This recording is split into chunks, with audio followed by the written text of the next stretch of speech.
जी नमस्कार, मैं हूं एडवोकेट जितेंद्र। आज को मैं बताने वाला हूं कि मेरे पास में ऐसे बहुत सारे सवाल आते रहते हैं। कई लोगों का ये पूछना होता है, ये कहना होता है कि सर आपके पास में अनुभव काफ़ी अधिक है, मैट्रिमोनियल केसों का काफ़ी सारे आपके पास में हस्बैंड वाइफ के मामले आते रहते हैं, उनके अंदर आप कम समय के अंदर सफलता दिलवा देते हैं। तो इससे आपके पास में एक्सपीरियंस यानी कि अनुभव काफ़ी अधिक है। तो हमें ये पूछना है कि पत्नी अपने सारे केसों को कैसे वापस ले सकती है, इसके लिए हमें क्या करना होगा, यही हमें आप बताइए।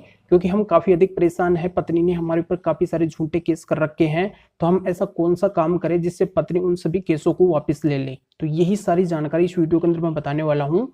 बहुत ही महत्वपूर्ण वीडियो है, आपके फायदे का 100% वीडियो है, इसलिए आपको अंत तक पूरा वीडियो देखना है, तभी पूरी जानकारी समझ में आएगी। क्योंकि आधे अधूरे वीडियो से कोई भी जानकारी समझ में नहीं आती है। तो अंत तक आप बने रहिए और पहले आप इस वीडियो को लाइक कर दीजिए। वीडियो को देखने के बाद में आपको शेयर भी करना है। आपके इस चैनल को सब्सक्राइब नहीं किया है तो सब्सक्राइब करके बेल आइकन को भी दबा दीजिए।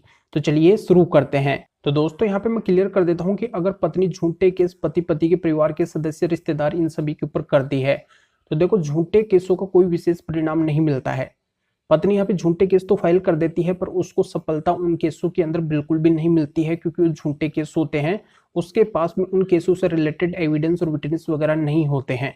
तो यहाँ पे पत्नी है जो पति के परिवार के सदस्य, रिश्तेदार जिनके ऊपर वो केस फाइल करती है, उनको पनिशमेंट नहीं दिलवा पाती है। बस यहाँ पे क्या होता है, समय और पैसा है वो बर्बाद होता है, दोनों पक्षों का समय बर्बाद होता है, पैसा लगता है।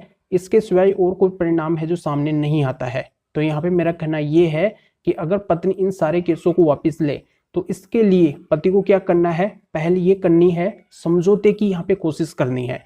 और समझौते भी देखो दो तरीके के होते हैं। एक समझौता तो ऐसा होता है जिसके अंदर पत्नी को रखने के लिए, यानी कि पति पत्नी है जो साथ में रहने के लिए तैयार हो जाए, अपने जो भी गिले शिकवे हैं, जो भी आरोप एक दूसरे के ऊपर लगाए हैं, उन सभी को भूल कर साथ रहने के लिए तैयार हो जाए। तो एक समझौता तो ये होता है।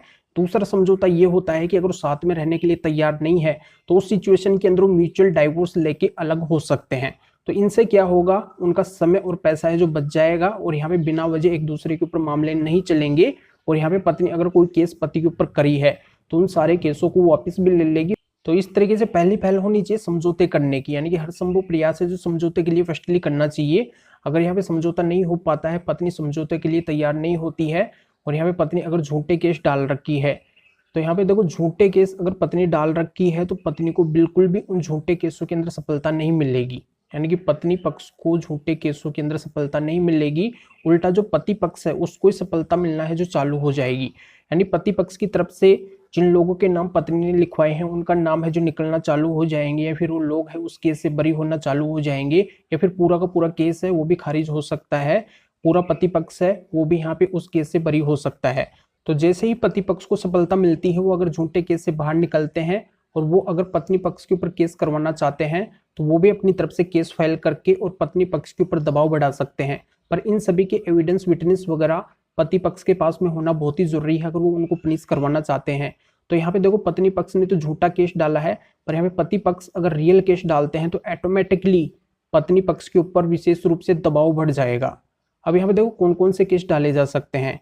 जैसे यहाँ पे पति पक्ष के परिवार के सदस्य हैं, रिश्तेदार हैं, उन सभी के नाम अगर निकलते हैं, तो उनके द्वारा डिफामेशन का केस फाइल किया जा सकता है पत्नी पक्ष के ऊपर।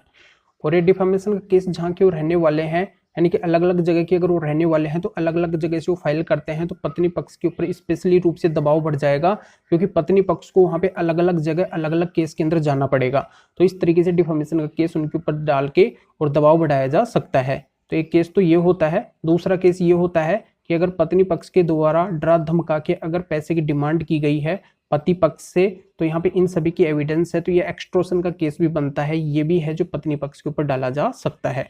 इसमें अगला केस ये होता है कि अगर पति के माता पिता जैसे सीनियर सिटीजन पर्सन है, उनके साथ में अगर गलत किया गया है, और यहाँ पे इन सभी की एविडेंस अगर उनके पास में है, तो यहाँ पे पति के जो माता पिता है उनके द्वारा सीनियर सिटीजन एक्ट के अंदर पत्नी पक्ष के ऊपर केस डाला जा सकता है। या फिर पत्नी की जो माता जी है, बहन जी है, उनके साथ में अगर पत्नी पक्ष के द्वारा गलत किया गया है, डीवी जैसी घटना की गई है, तो इनके द्वारा भी, यानी कि पति की जो माता जी बहन जी है उनके द्वारा, या फिर भाभी है उनके द्वारा डीवी का केस है जो पत्नी को प्रोफाइल किया जा सकता है। तो यहाँ पे इन सभी की एविडेंस होनी चाहिए। और जैसी घटना गलत होती है पति पक्ष के साथ में, वैसे ही और सारे कई सारे मुकदमे होते हैं वो भी डाले जा सकते हैं। तो इस तरीके से अगर केस फिर लड़ना है, तो देखो यहाँ पे अगर पत्नी पक्ष झूठे केस डाल के भी अगर पीछे नहीं हट रही है तो पति पक्ष के द्वारा यहाँ पे सच्चे यानी कि रियल केस डाल के पत्नी पक्ष के ऊपर दबाव बढ़ाया जा सकता है, जिससे पत्नी ने यहाँ पे जो भी झूठे मुकदमे डाले हैं उनको वापस लेने के लिए तैयार हो जाएगी। तो इस तरीके से पति पक्ष को काम करके चलना होगा, जिससे यहाँ पे पत्नी पक्ष से जो सारे मुकदमों को वापस लेने के लिए तैयार हो जाएगी। तो ये जानकारी यहाँ पे समझ में आ गई होगी, तो वीडियो को जरूर लाइक करें और शेयर भी करें, जो और लोगों को भी जानकारी का पता चल सके। तो फिर आगे मिलेंगे आपसे नए वीडियो नए टॉपिक के साथ में। आप सभी का बहुत बहुत धन्यवाद।